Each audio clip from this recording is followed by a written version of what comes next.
Hello guys, welcome back to my YouTube channel at Peace and Makeover. Today I'm joined by Perseverance, guys. We'll be checking out why Islam do not allow men and women to pray side by side in the Masjid by AHMED DEEDAT. Very funny. Well, I've always wondered why they don't pray together, but I don't think I've ever asked though. So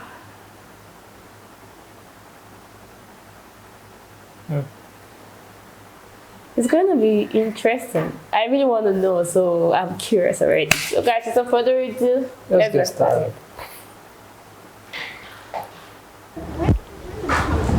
Yes, ma'am. The question was,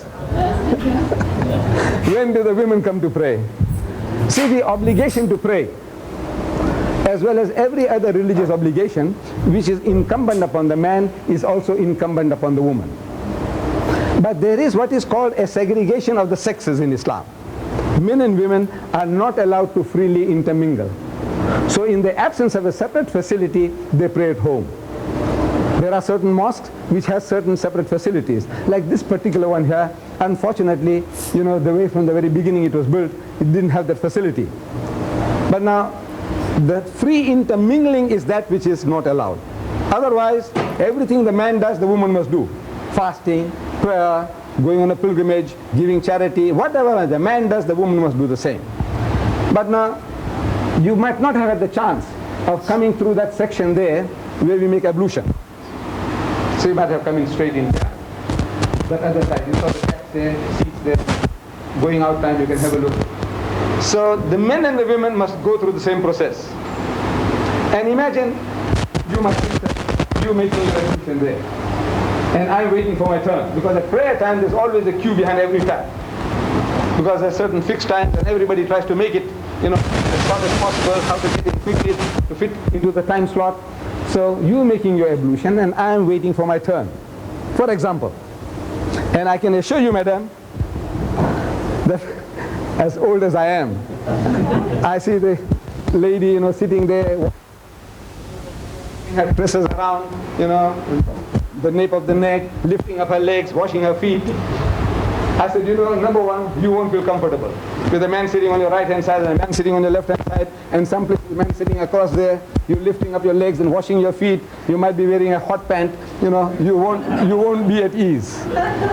Then there's a man sitting on your right hand, the man sitting on your left hand side, and there's a guy waiting from behind, he's watching, say, lovely tresses this lady has got, what lovely arms she's got. This is man, any man.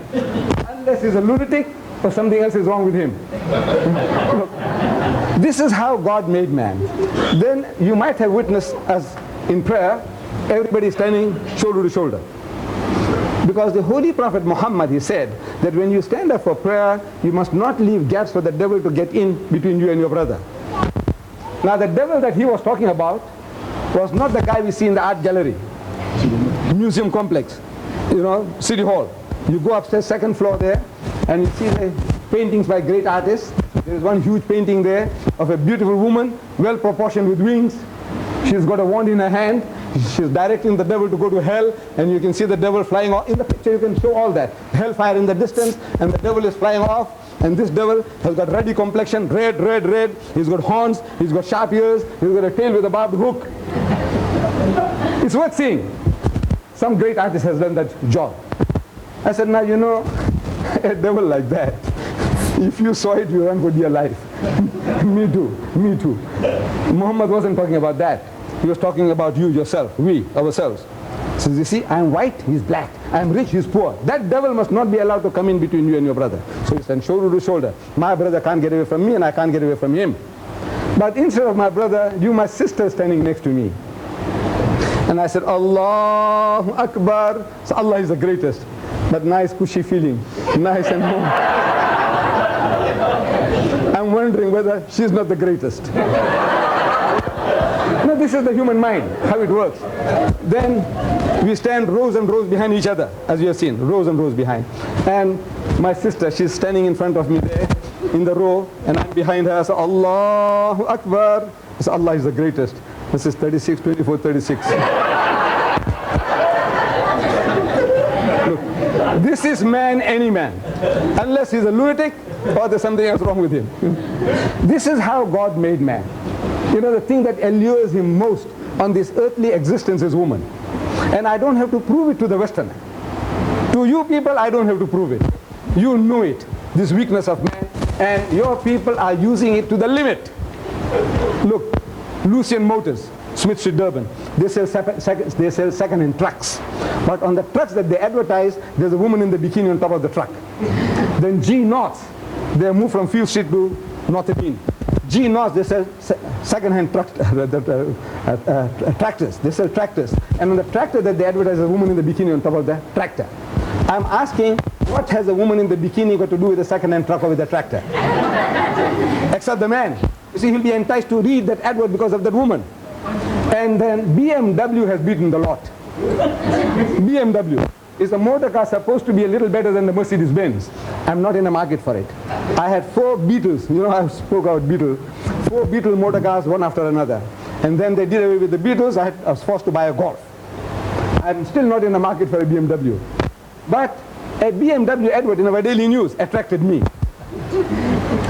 What's the advert? BMW, illustration of a beautiful BMW motor car. In front of the motor car, there's a woman in the skimpiest of bikini, what you call the tanga, the G-string. And she's standing in a lustful, enticing pose. And at the bottom is written, test drive her now.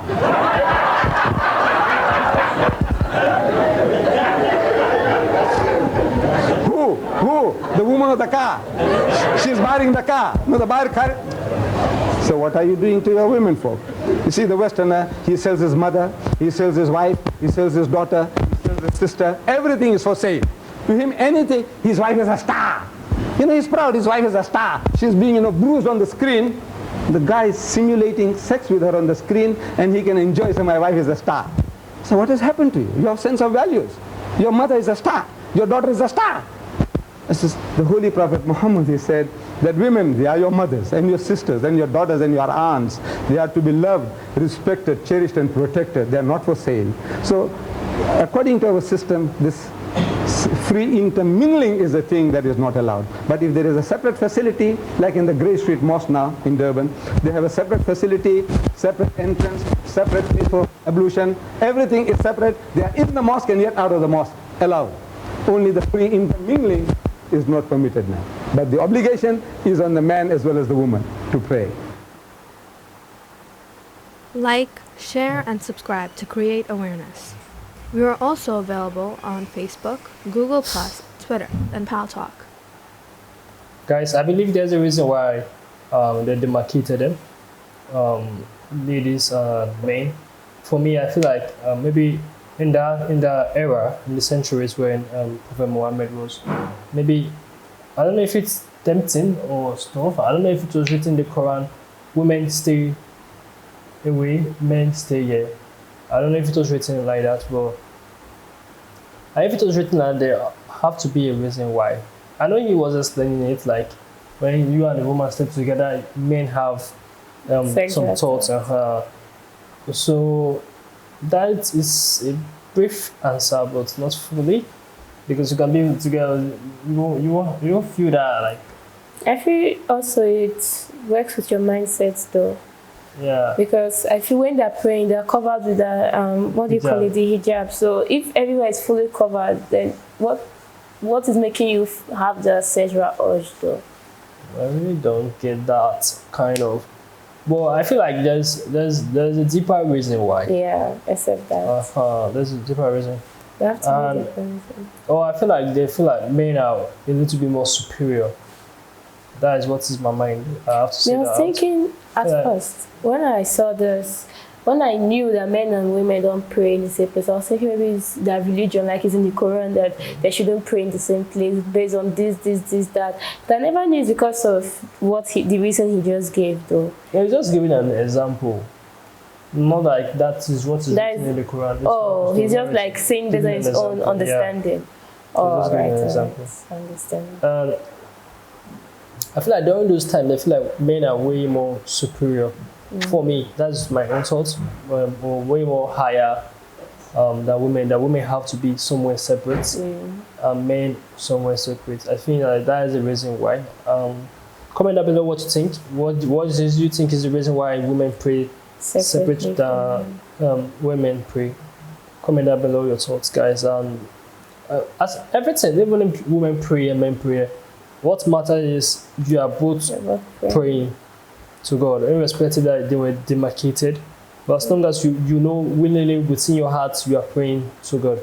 So that is what matters. Irrespective, you don't have to be with a man by your side to pray.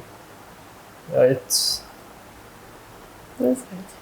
I really want to know more about it, so please let us know, elaborate, explain it more, or if you have another video we can watch to know why men and women don't pray together, please let us know. So guys, do let us know what you think about our reaction. Please make sure to like, subscribe, and share our videos. We'll see you on the next one.